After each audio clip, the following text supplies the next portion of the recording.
വീണപ്പോൾ കള്ളന്മാർ ആ തെരുവിലെത്തി. പക്ഷേ എല്ലാ വാതിലുകളിലും ഒരേ അടയാളം കണ്ടപ്പോൾ അവർക്ക് അലിബാബയുടെ വീട് കണ്ടെത്താൻ കഴിഞ്ഞില്ല. കോപാകുലരായ അവർ മടങ്ങിപ്പോയി. ആ ആദ്യ കള്ളനെ തലവൻ വധിച്ചു. രണ്ടാമത്തെ ശ്രമത്തിൽ മറ്റൊരു കള്ളൻ വന്നു.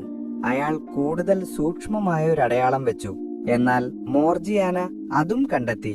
അതേ അടയാളം മറ്റു വീടുകളിലും വെച്ചു. ആ കള്ളന്റെയും വധിക്കപ്പെട്ടു. ഒടുവിൽ തലവൻ തന്നെ നഗരത്തിലേക്ക് വന്നു.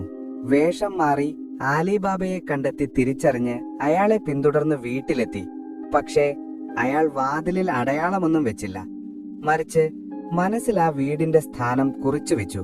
അയാൾ ഒരു എണ്ണ വ്യാപാരിയുടെ വേഷത്തിൽ തിരികെ വന്നു. 40 വലിയ എണ്ണക്കുടങ്ങളുമായി അയാൾ എത്തി.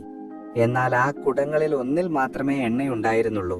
മറ്റു 39 കുടങ്ങളിൽ അയാളുടെ കൂട്ടാളികളായ കള്ളന്മാർ ആയുധങ്ങളുമായി ഒളിഞ്ഞിരുന്നു. അയാളുടെ പദ്ധതി ഇതായിരുന്നു: അലിബാബയെ സമീപിച്ച് എണ്ണ വ്യാപാരിയാണെന്ന് പറഞ്ഞ് പാർപ്പിടം ചോദിക്കുക. രാത്രി അലിബാബ ഉറങ്ങിയ ശേഷം തന്റെ കൂട്ടാളികളെ കുടങ്ങളിൽ നിന്ന് പുറത്തിറക്കി ആ കുടുംബത്തെ വധിക്കുക. ആ കുതന്ത്രക്കാരനായ എണ്ണ വ്യാപാരി അലിബാബയുടെ അടുത്തു ചെന്നു. സാഹിബ്, ഞാനൊരു വിദേശത്ത് നിന്നുള്ള എണ്ണ വ്യാപാരിയാണ്. ചന്തയിൽ വിൽക്കാനായി എണ്ണക്കുടങ്ങൾ കൊണ്ടുവന്നിരിക്കുന്നു. ഈ രാത്രി ഒരിടത്ത് താമസിക്കാനാകുമോ? ആതിഥേയൻ എന്ന നിലയിൽ അലിബാബ അയാളെ വീട്ടിൽ സ്വാഗതം ചെയ്തു. എണ്ണക്കുടങ്ങൾ മുറ്റത്ത് വെക്കാൻ അനുവദിച്ചു. അതിഥിയായ ആ എണ്ണ വ്യാപാരിയെ നന്നായി ഭക്ഷണം കൊടുത്തു. സൗകര്യപ്രദമായ മുറിയിൽ പാർപ്പിക്കാനും വ്യവസ്ഥ ചെയ്തു. എന്നാൽ മോർജിയാന അതിഥിയുടെ കണ്ണുകളിൽ ഭയാനകമായ എന്തോ കണ്ടു. അയാളുടെ പെരുമാറ്റത്തിൽ എന്തോ സംശയകരമായ കാര്യം അവൾക്ക് തോന്നി. ആ വീട് ഗാഠനിദ്രയാണ്ടു. നഗരത്തിന്റെ ആരവങ്ങൾ അടങ്ങി. രാത്രിയുടെ നിശബ്ദത കനത്തു. അലിബാബയും കുടുംബവും ആപത്തൊന്നും അറിയാതെ സുഖമായി ഉറങ്ങുകയായിരുന്നു. എന്നാൽ ഒരാൾ മാത്രം ഉറങ്ങിയില്ല: മോർജിയാന. അവളുടെ മനസ്സിൽ സംശയത്തിന്റെ കനലുകൾ എരിഞ്ഞുകൊണ്ടിരുന്നു. ആ എണ്ണ വ്യാപാരിയുടെ കണ്ണുകളിലെ ഗൂഢമായ തിളക്കവും അയാളുടെ പെരുമാറ്റത്തിലെ നേരിയ അസ്വാഭാവികതയും അവളുടെ ഉറക്കം കെടുത്തി. അവൾ തന്റെ യജമാനനായ അലിബാബയോട് അതിഥിയെക്കുറിച്ച് പറഞ്ഞപ്പോൾ അയാൾ അത് തള്ളിക്കളഞ്ഞു. മോർജിയാന, അദ്ദേഹം നമ്മുടെ അതിഥിയാണ്. അതിഥികളെ സംശയിക്കുന്നത് നമ്മുടെ സംസ്കാരത്തിന് ചേരുന്നതല്ല. അദ്ദേഹത്തെ നന്നായി സൽക്കരിക്കണം, അലിബാബ പറഞ്ഞു. എന്നാൽ മോർജിയാനയുടെ ഉൾമനസ് ആപത്തിന്റെ മണിമുഴക്കം കേൾക്കുന്നുണ്ടായിരുന്നു. അത്താഴം കഴിഞ്ഞ് എല്ലാവരും ഉറങ്ങാൻ പോയപ്പോൾ വീട്ടിലെ വിളക്കുകളിൽ എണ്ണ തീരാറായ കാര്യം മോർജിയാന ഓർത്തു. സാധാരണ അവൾ പിറ്റേ ദിവസത്തേക്കുള്ള എണ്ണയും കരുതി വെക്കാറുണ്ട്. എന്നാൽ അന്നെന്തുകൊണ്ടോ അത് മറന്നുപോയിരുന്നു. വിളക്കുകൾ അണഞ്ഞു പോകാതെ നോക്കേണ്ടത് അവളുടെ ചുമതലയായിരുന്നു. പുതിയ എണ്ണ വാങ്ങാൻ കടകളെല്ലാം അടച്ചിരുന്നു. പെട്ടെന്നാണ് മുറ്റത്ത് വെച്ചിരിക്കുന്ന ആ വലിയ എണ്ണക്കുടങ്ങളെക്കുറിച്ച് അവൾ ഓർത്തത്. 39 വലിയ കുടങ്ങൾ.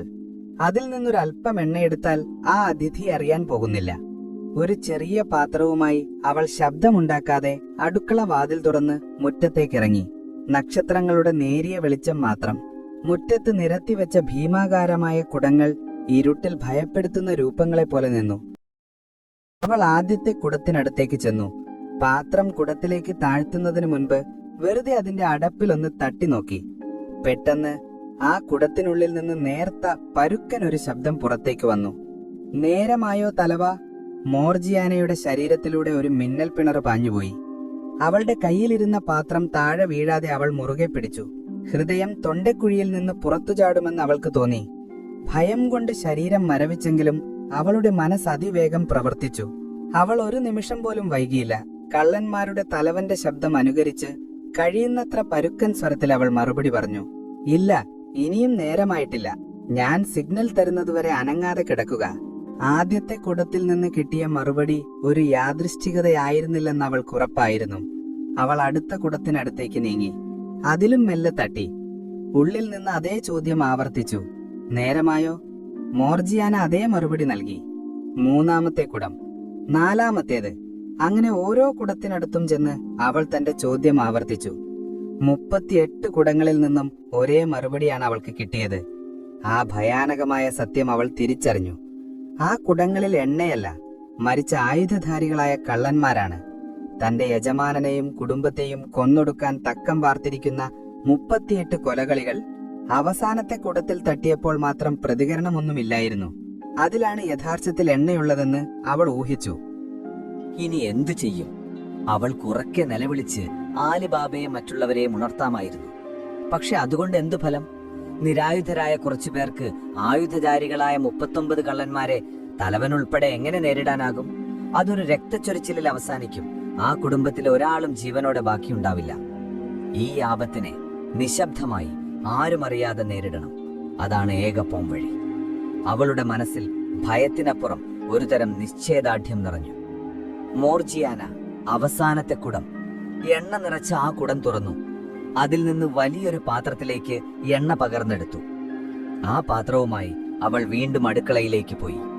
അവിടെ വലിയ അടുപ്പ് കൂട്ടി ആ എണ്ണ മുഴുവൻ ഒരു ഭീമാകാരമായ ചെമ്പിലിട്ട് തിളപ്പിക്കാൻ വെച്ചു. അടുപ്പിൽ തീ ആളിക്കത്തി, എണ്ണ പതിയെ ചൂടായി. പിന്നെ ചെറിയ കുമിളകൾ വന്നു തുടങ്ങി. ഒടുവിൽ അത് വെട്ടിത്തിളയ്ക്കാൻ തുടങ്ങി. തിളച്ചു മറയുന്ന എണ്ണയുടെ ശബ്ദം മാത്രം ആ നിശബ്ദമായ അടുക്കളയിൽ മുഴങ്ങിക്കേട്ടു. ആ എണ്ണയുടെ ചൂട് അവളുടെ മുഖത്തേക്കടിച്ചു.